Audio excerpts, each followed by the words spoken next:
What's good, people? It's about that time to randomly relate reverse rants, no hate. I want you guys to check out something because I've heard a lot of sore losers and I've seen a lot of things, and you realize that a lot of people just cannot get past. They can't get past a loss, and they stick with excuses. And most of the time, it prevents them from getting better. So basically, this is Teofimo Lopez getting ready to speak in a minute, where he's asked about Haney versus Kambosos, right? Now, it's not the F them part. It's just everything he says after that. Take a listen, and then I'm going to close it out. About the fight? Yes. Do we know that they're fighting yet? Not yet. We kind of know, right? What do you think if Haney weren't to accept this deal? I think that Haney will accept this deal. I think it will.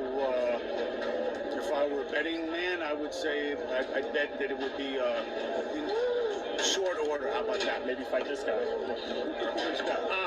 Bite your shoulders? That's my man. Yo, Tio, we just get a Haney Kambosos. Who do you think wins that fight, bro? Oh, fuck. No, it's a made fight for Haney. Yeah. In what way? What do you mean? Huh? What do you mean? Oh, the whole shit was a scheme, bro.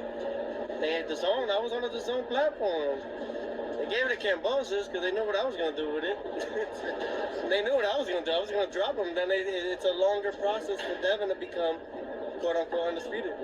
It's all a game, man. They pay that shit. Isn't it gonna be tough to win in Australia though? Like if it's a setup, isn't it when they set it up in America, not Australia, where why everything's already made. It's everything. I had to see that for myself. So they already knew who won before they even fucking announced it. See the tapes. Hey Tio, what advice would you give Dev though on what he's got to do in the ring with Kambosos? Fuck Buffalo. Hey Tio, is the hand okay, man? Yo, Tio, last one, back in June? Back in June, Tio? Back in June, all right, champ. Okay. So Teofimo Lopez continues to say what he said after the fight. Him and his dad was talking about it was a setup.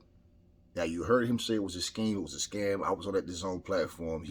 They know what I was about to do with the belts. I was getting ready to drop them and go up, and it's a longer process for Devin Haney now. Okay, first of all, let me say this. He said he had to see it for himself. What was T.O.'s excuse for not fighting Devin before? These guys got to fight each other, right? They got to prove that they deserve a title shot.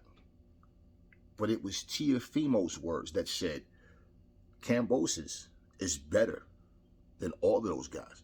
He's a better fighter than Ryan Garcia, Tank Davis, Devin Haney. Remember, that was his words. He's a better fighter than all of them. People are underestimating Kambosos. So now all of a sudden they're going to give Kambosos the win. They gave him the win. If you'd have knocked him out, then that wouldn't have happened, right? So they gave him the win just so they could give it to Devin Haney. That's what you're saying. And like the question was asked, well, if that's the case, you think it was going to be a setup? I mean, wouldn't they set it up in America, not Australia? Do you guys know what Kambosos' terms are against Devin Haney? He wants him to basically, he's saying no rematch clause, right? Okay, now, the fact is, what if you lose? Then all of a sudden you put yourself in a situation where, damn, now I can't even get my belt, go try to get my belts back because I put this no rematch clause stipulation in the contract. So now what he has is, if they, okay, rematch clause, but in the rematch, he even takes more money than he did and more money than Devin Haney in the rematch. So whatever happened to, you just take the deal in the beginning when you're trying to get the belts. Now you win, the ball is your court. So in the rematch, you can call the shots. Nope. Kambosos is trying to give him a deal to say, well, look, if you win, you're undisputed. But still, I take the lion's share of the money either way.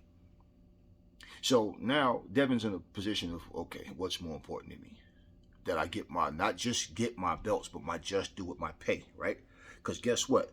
That whole business model of you only you're supposed to get what you made last time. Well, what negotiations is Devin Haney going to be able to make with people where they're going to respect him wanting more than what he's asking for? If that's the case, right? Any promoter could say, well, you only made X amount last fight, so how can you? It'll always be an issue with him getting fights, right?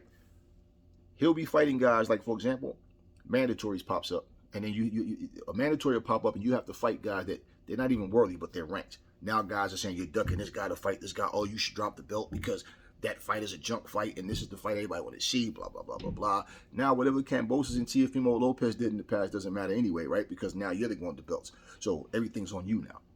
So for him to even say that makes no sense, because nobody's showing Devin Haney any favoritism. Devin Haney is being drugged through the mud just to get this and have to deal with bullshit stipulations just to get the fight to happen.